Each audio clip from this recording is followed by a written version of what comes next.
دا د ملک د خلاصي لار الله تعالی نظام دا الله په نظام کې عدل له مساوات دی پر رب کعبه مې دي قسوي نه په دې ملک امن راتلی شي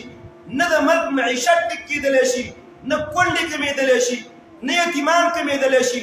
نه غربت کمېدلی شي نه معیشت ټیک کېدلی شي نه فحاشي او عریاني ختمېدلی شي ورځ په ورځ به دا شیونه په عروج او په ترقۍ باندې رواني د ملک ټیک کېدلو حالات بیا داسې دي چې د رب نظام پکې نه وي لکه د دې توت لاندې ناست وي ما ته به مڼې راواچي نه راچي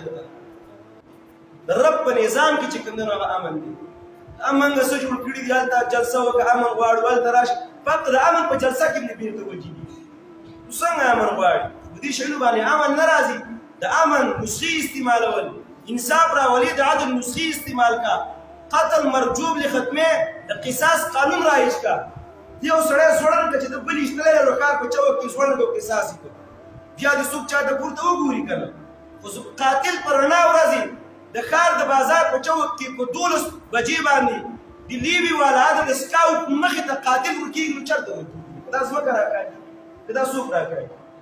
تاجران یې مارکېټونه کولاوي دوکانونه کولاوي خلکو ته ښه په غټو غټو ګوري چې دغه سړی دی دا بل یې ویشتو ویڼۍ ته ولوېدو تمانچه ورسره هغه دی روان دی ټول یو بل ته ګوري ولې چې په دې کوڅه باندې پناه شي او چې کله لاړ شي په کوڅه پناه شي او غول ته کوشي بیا هلې ځلې شروع شي هله چا ویشته ول هله پولیس یو هله شابه دا انوسټیګیشن دی او دا یې پلان کېری او دا وله دا وکړي او دا وله دا وکړي هلته ویځي ټېسټونه دې واړي نو چې دې پرې مړ کړم اوس مې ټېسټونه علي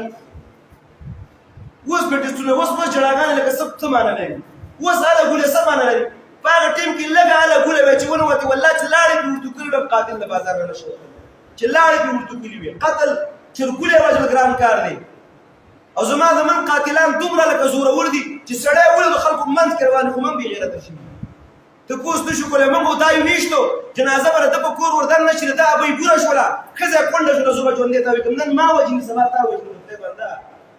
د هغه خو زه د ځان لپاره نه پورته کوم دا ستا لپاره مې ویم دا زما د بل رور لپاره هم دی که زما ښځه کونډه شي او جاړي نو ستا هغه به هم سبا جاړي که زما بچی یتیم شي او جاړي نو سبا به ستا هغه جاړي نن که زما په کور جنازه راننوځي سبا ستا په کور جنازه درنه راوځي دا به یو بل ته ښودنې کوو او ټوسه ټوسه ولته دا نه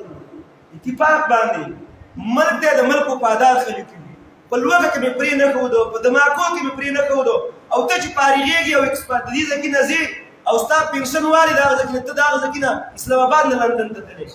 او زه که لوږه ده او که مرګ ده که ژوند دلته تېروم ما ته ته غدار وي زه وفادار یم